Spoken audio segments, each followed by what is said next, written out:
All right, everyone, we have made it. It's week 15, and we are covering counseling immigrants and refugees. So, our first reading for this week was working with immigrant and refugees families. So, many clients travel through multiple countries with prolonged uncertainty.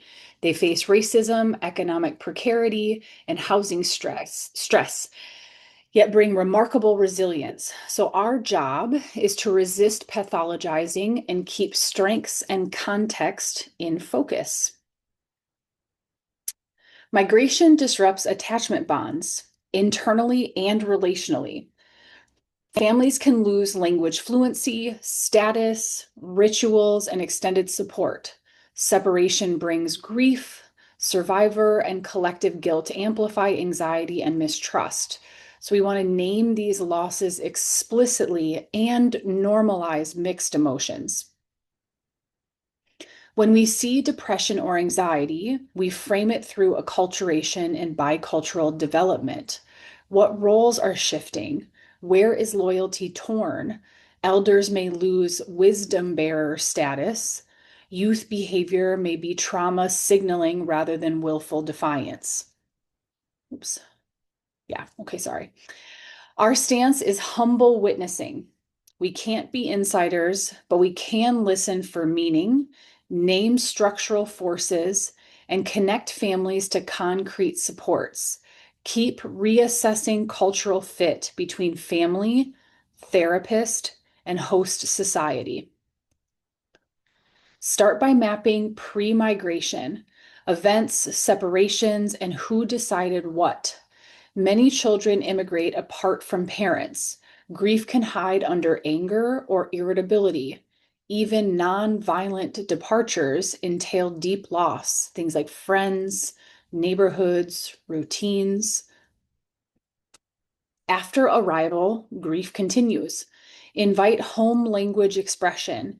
It often accesses emotions more precisely. Don't rush trauma narratives. The clients set the pace. Meanwhile, thicken strengths and reconstruct routines that fit their culture. Xenophobia and policy shifts reverberate in the room. Get training, use supervision to name bias, and actively safety plan.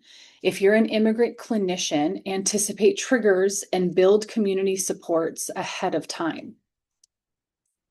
Many arrive highly trained but face credential barriers and accent or race bias, taking jobs far below their skill level.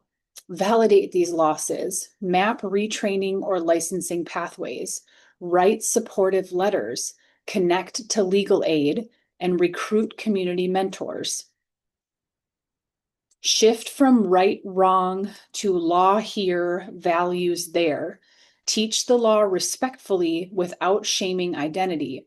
Check if practices are cultural norms or idiosyncrasies. With consent, collaborate with culture bearers to co-design viable alternatives. Slow the couple's story. Often it's a culture of origin value collision. Normalize differing help seeking expectations. Expand supports so the partner isn't the only container. Use a justice-oriented frame that dignifies all members while addressing power. Expect quicker acculturation for youth. Language brokering can flip hierarchies, renegotiate roles to protect childhood. Avoid pathologizing closeness as enmeshment when it's culturally normative, mature connection. The initial advice in this case was to quit the job or class. That undermines survival and dignity. You want to reframe through the migration lens. Connect to a culturally familiar church, build a babysitting co-op, and honor the grandmother's authority. Some outcomes here is that it reduced truancy, it restored dignity, and there were stronger supports. You want to track the policy weather. Families can destabilize overnight. Offer concrete supports. things like clinic navigation, rights information, documentation checklists. You want to integrate this content into supervision and training to expand system capacity. Use a three-phase map at intake and revisit it. Pre-migration anchors identity, migration encodes vigilance, post-migration mixes grief and rebuilding.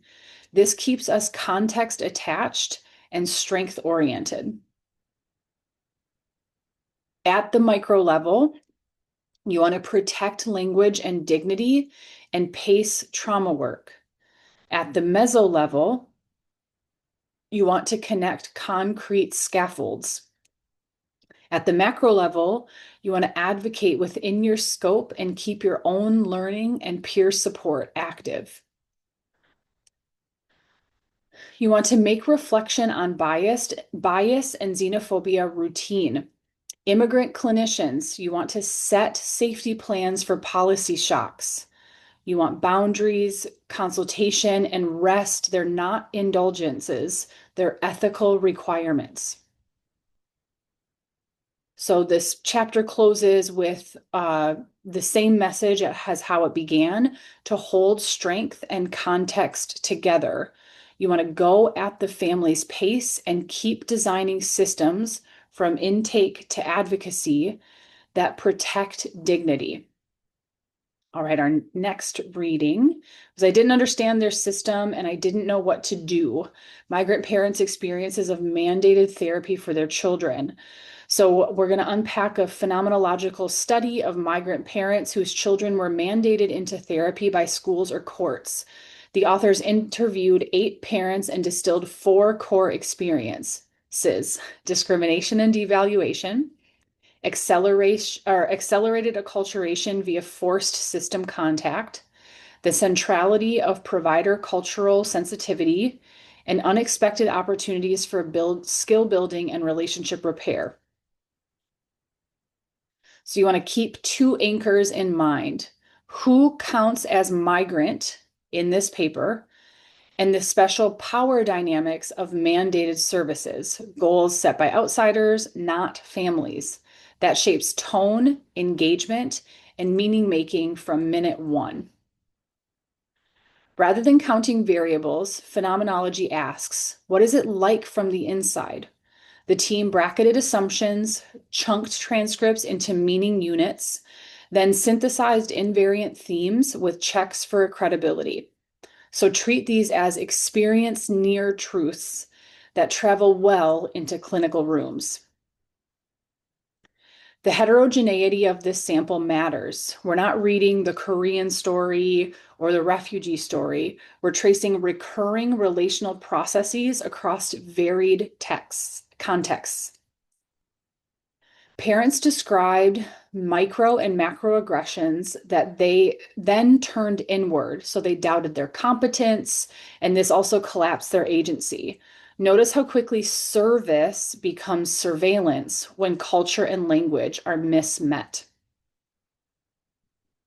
The paradox here is that the same mandate that wound can also teach navigation. Several parents learned the how to speak up here script, shifting from deference to calibrated advocacy. The therapist's stance was decisive. When clinicians led with curiosity, explanation, and respect, parents engaged. When clinicians led with correction and compliance, parents shut down or complied without change. Under every mandate, families found generative footholds, language for stress, new parenting moves, and courage to speak in schools and churches. So their pain plus partnership produced movement. So when you're working with a client that is an immigrant or a refugee coming into this space, I do recommend opening with an invitational question about family dignity. Then you can explicitly metabolize the mandate so we don't collude with invisible power.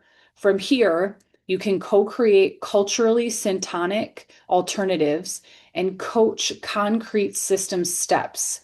Document strengths so the paper trail doesn't re-injure. So you can take these lines with you.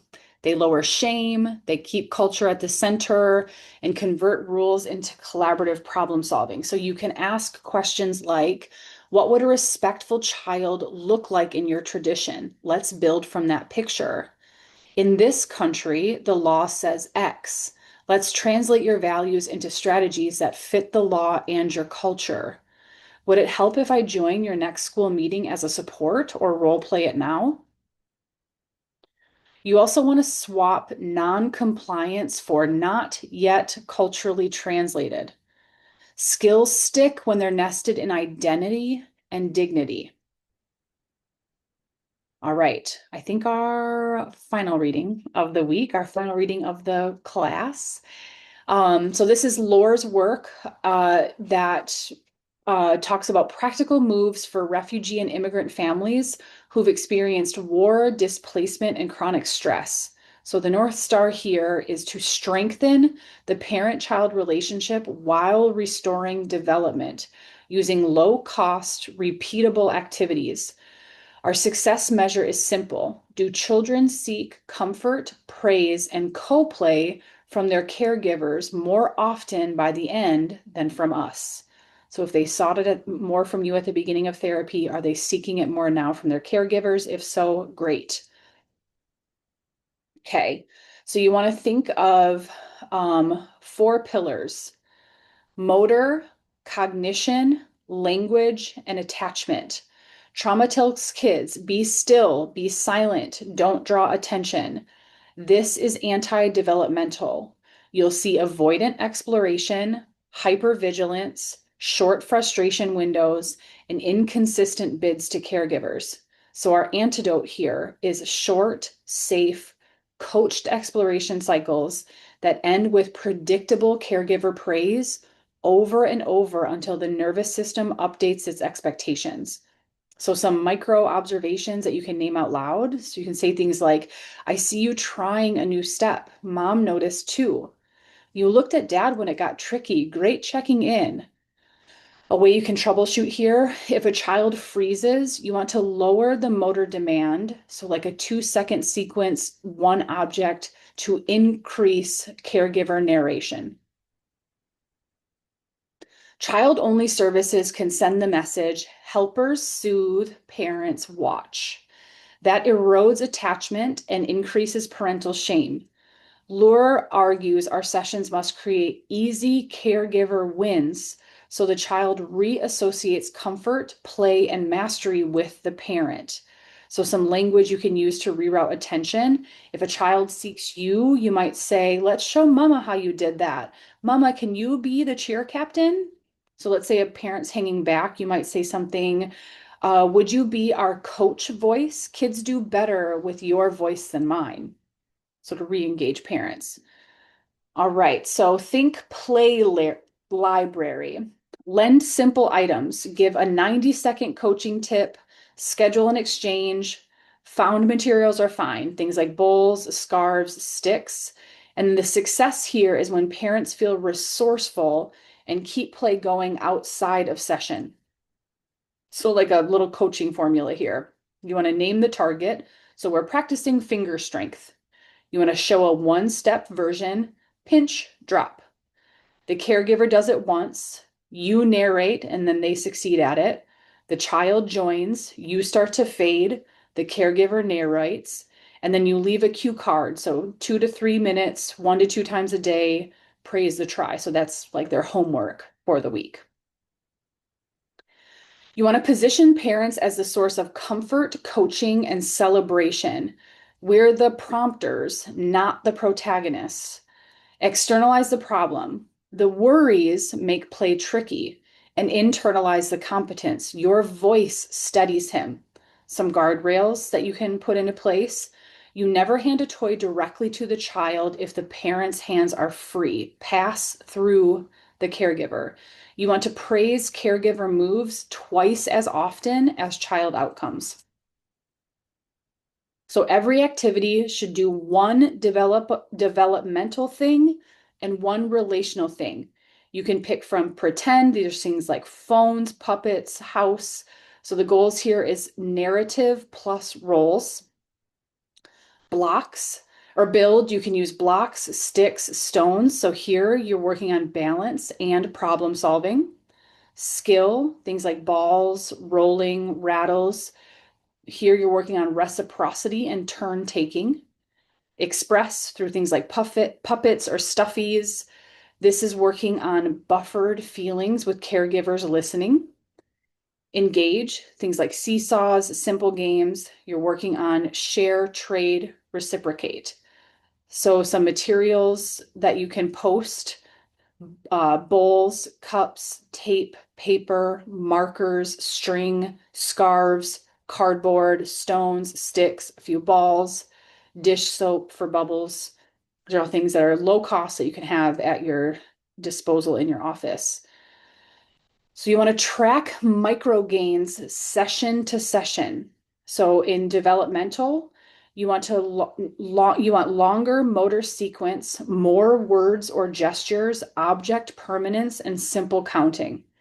In affect, for affective gains, you're looking for tries again after a failure, waits 3 to 5 seconds without a meltdown, labels a feeling. For affiliative, do you want them to look to the caregiver before trying, bring parent into play, and then imitates peer helping. So you can use a 0 to 2 rubric on a sticky where 0 is not yet, 1 is emerging, and 2 is frequent. You want to share one why it matters sentence with the caregiver at checkout. So short patterned movement regulates state. Start with 10 to 20 seconds. Step, step, clap. Caregivers call the cues. You model once, then fade. Lengthen patterns as persistence grows. So a progression here, like level 1 would be a 2-step pattern, step, clap. Level 2 would be a 3 to 4 step pattern, step, step, turn, clap. Level 3 would include obstacles. You put a tape line or a pillow mountain while doing it. Level 4, you can add partner action, do a high five, pass a ball. So if you're noticing that the child or anyone is in hyperarousal, you want to slow the tempo, dim the stimuli, and keep sequences predictable. If you're noticing a shutdown, you want to shrink the sequence to 1 to 2 actions and add exaggerated caregiver warmth. All right, bubbles are engagement gold. Adult blows, child pops. Index finger precision and visual tracking. Using sand and water trays, you can pour, sort, scoop. It enriches your vocabulary. You can use words like wet, dry, more, less. Snack rituals, it's clear to practice pinch, grasp, works on sequencing and predictability. Caregiver language to model that you can say to them, ready, set, pop. Pour into the big bowl. Now out again, heavy, light. So DIY bubble mix, water and dish soap. And you can use a loop of string for the wand. So you want to flood with simple words in both languages. Narrate what you see, respond to gestures if they use words. Um, add signs, uh, add signs for toddlers, things like more, help to reduce frustration. So some sign language. Mediators that you can use, puppets, phones, dolls. Let the puppet ask, where did the ball go? The caregiver answers through the puppet. That can be less threatening and more playful. So a micro goal here can be adding 3 new words or gestures like this coming week. Repeat them often at home. You want to keep math tactile. At about age 3, you can match tokens to count 1 to 5 or 1 to 10. At about age 10, you can use paper number line, use tokens to add and subtract. You can teach before, after, in between, and even odd with real objects. A tiny token store trains waiting and choice. There's no shaming, just practice. A caregiver prompt could be something like, we need 3 cups. Help me count. 1, 2, 3. What comes after 3? So here's a repeatable arc in the structure of these sessions. From 0 to 1 minutes, you're doing a welcome. I'm sorry, 0 to 10 minutes, you're doing a welcome. So you want snacks visible. There's enough for everyone. You do music, name tags. From 10 to 25 minutes, you can do some parallel play. The caregiver and the child each get appealing materials. You coach with 1 sentence, then you fade. For the next 10 minutes, 25 to 35, you can transition, do a snack. Bubbles as a gather tool, wash hands, 60 seconds, what was fun, circle. The next 20 minutes after that, 35 to 55, you have child-led gross motor or pretend, where the parents step back or take a coach voice and the therapist floats to support. And then for the final 5 minutes of the session, close and lending. So the child receives a responsibility certificate. Caregiver checks out 1 to 2 items, and then you can take a cue card. So this is meant for some group work. The key here is predictable beginnings and endings. They help reduce anxiety and increase carryover. So that first 10 minutes of the session, last 5 minutes of the session, very important. And then I will leave y'all with this. There are 3 guardrails. Don't eclipse caregivers. You want to route attention and praise through them. Dignity comes first. No commentary about proper toys. You want to celebrate ingenuity. Then you document and share small wins. Tie them to caregiver behaviors. So when you feel the gravitational pull to do it for them, pause and ask, how can I make it 1 step easier for the parent to succeed instead?